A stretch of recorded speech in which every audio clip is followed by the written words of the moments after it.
Hey there, all you YouTube dippers. My name is Drew. I'm going to be doing pretty much my first video on dipping. And pretty much what it's going to be is dipping etiquette, a little bit of a dip review as far as Cope Straight is concerned, and just kind of some questions that I've heard and just conversations I've had with friends about, dip and everything, and its risks, all that kind of stuff. So I hope you are ready to throw in a lip with me.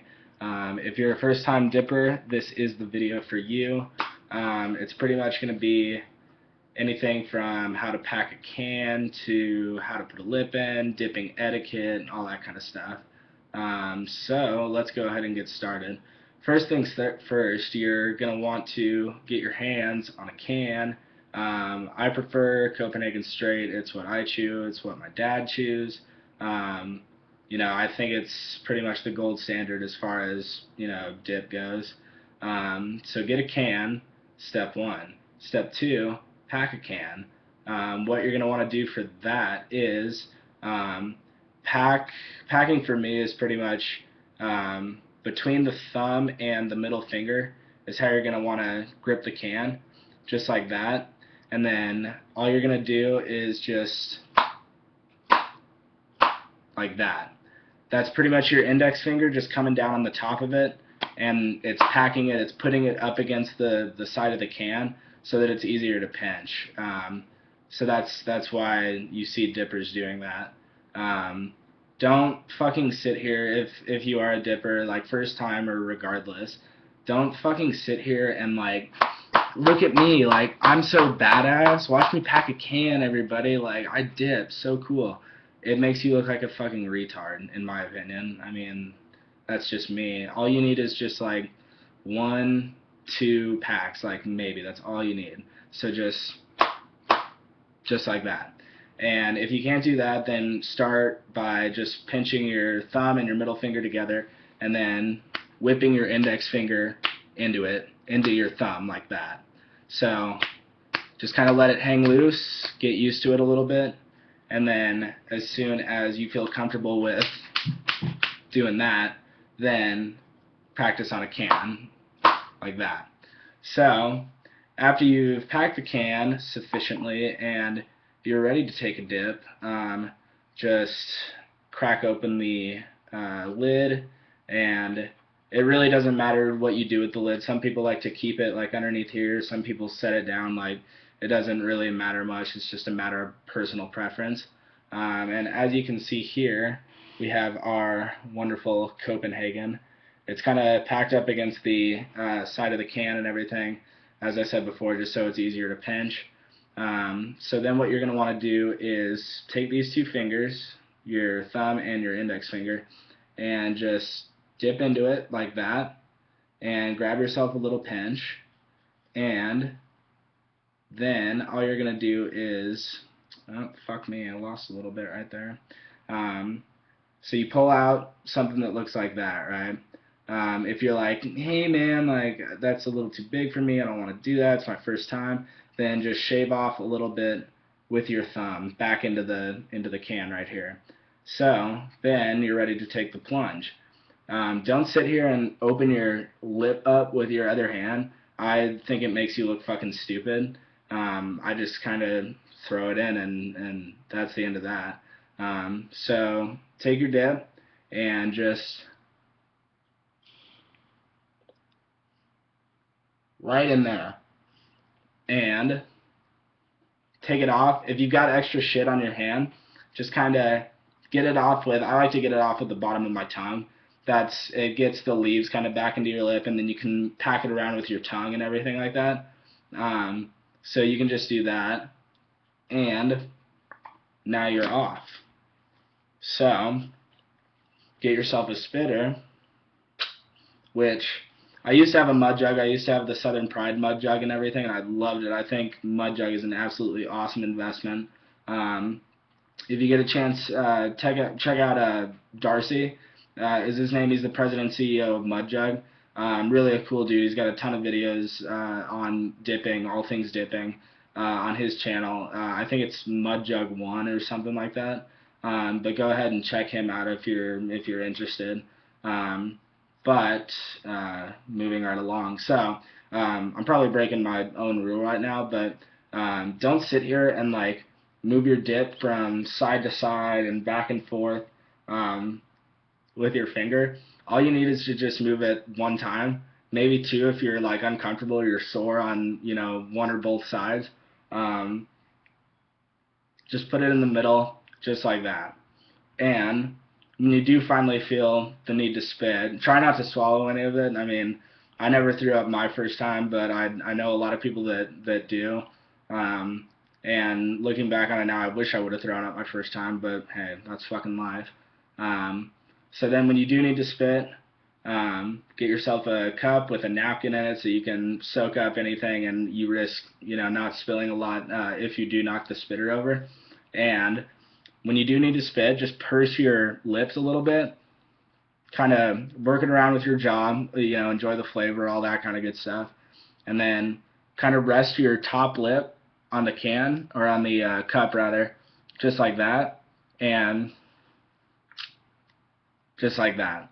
And you'll kind of learn as you go along, like sometimes you're a fucking idiot like me, and you spit into like a water bottle, for example, that still has the cap on it, and I've never felt like such a fucking idiot in my entire life.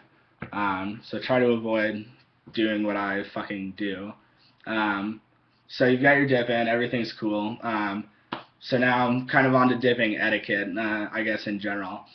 I dip a lot in public. I've been dipping since my freshman year of high school.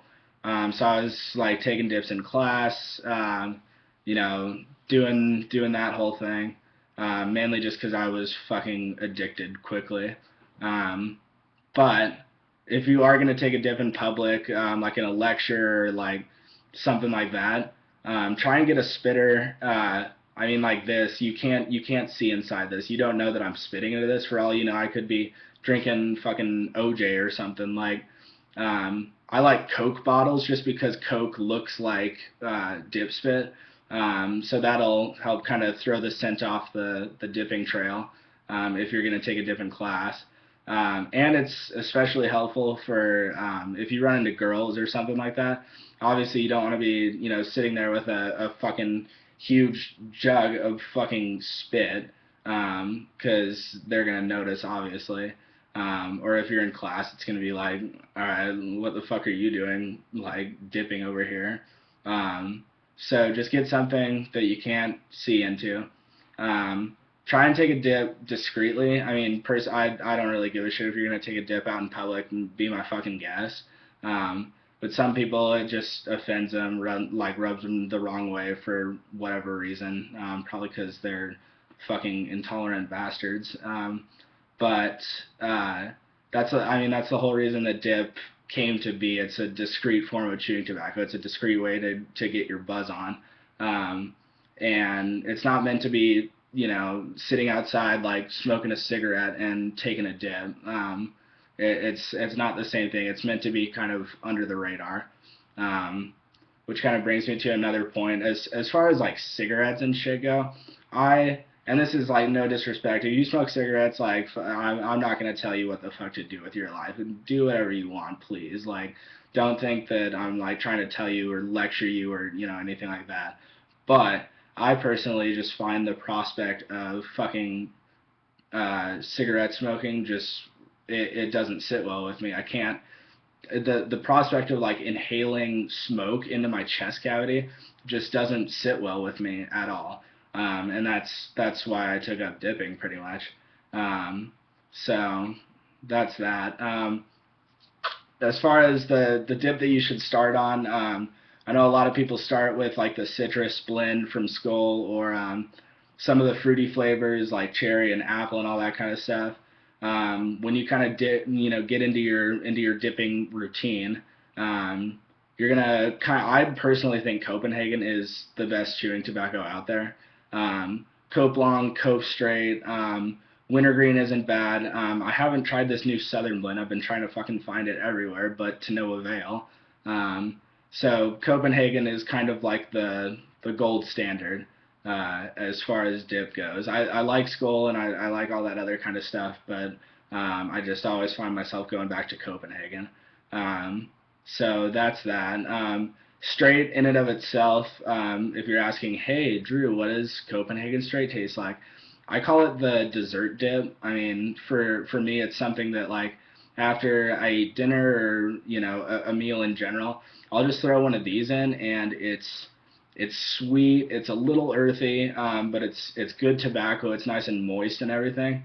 God, I fucking hate that word, but that's why I like Cope pretty much over anything else. I just think it's better quality tobacco. Period. Cope Long is a lot earthier. Actually, it tastes like, some people equate it to like putting dirt in your lip, which I can kind of see. But Cope is actually along with that, it's like the most nicotine out of any of the dips. It's gonna buzz you the most, unless you're on a budget like me and fucking broke and in college and chewing Grizz or something like that. So can as you can see is the red. They started doing the I think it must be, it's not the cardboard or the paperboard of old. It's kind of like a new plastic can. It actually is kind of a nice aesthetic touch. I kind of like it. I think it pops well with the gold ring around the lid and everything. I think the can would be a lot prettier if you took off these goddamn warning labels. Smokeless tobacco is addictive. Thank you. I fucking know. I realize that. That's why I love it. This brings me to kind of my other point. So moving on from the fucking shoddy dip review, right here on the top of the can, it says, "Warning: this product is not a safe alternative to cigarettes." And I'm here to tell you that that is 100% fucking bullshit. Pure, unadulterated, distilled bullshit. I even asked my dentist, and I've read up on some of the scientific studies that have been done, especially in Europe, and because everybody over there chews snus or something like that. The risk of the odds of you getting cancer from chewing tobacco are substantially lower than they are from smoking cigarettes. If you look at the contents of cigarettes compared to chewing tobacco, the amount of carcinogens, the cancer-causing agents in cigarettes, there's like 400 fucking chemicals or compounds that cause cancer when you combust a fucking cigarette and inhale the smoke. Dip, there's like 20 fucking carcinogens. Like, obviously it's not good for you, but out of all the fucking vices in this world, you look, there's fucking coke and meth and fucking heroin and shit. Like, I'm not saying go out and dip a shit ton of tobacco, but if you're gonna choose a vice out there, this fucking makes a whole lot more sense than this. Okay, that's just the truth. The amount of people that get diagnosed from oral cancer, esophageal cancer, anything like that, who dip, the numbers are just so much lower than the people that get diagnosed with the same shit for smoking cigarettes. Like, I think I read somewhere there's like less than 5,000 cases of people getting, less than 5,000 people each year get diagnosed with oral cancer as a result of fucking chewing tobacco. And that's just it. Compared to like 400,000 as far as cigarettes go. So that's just my personal opinion. My dad's been chewing for fucking 30 some odd years. He's been chewing since he was 8 years old. His coach used to soak the plugs in brandy and then give them to the team on fucking game day. Like, it's just not one of those things that is gonna kill you. Plus, you're gonna fucking die anyways. Look, this fucking computer that I'm filming on right now probably has like magnetic waves that are interfering with my body's natural chemistry and fucking gonna give me cancer. The TV's on in the other room. Like, you're gonna die someday. So I hope you guys enjoyed the video. I'll be posting some more soon, and Good talking to you. Keep on dipping.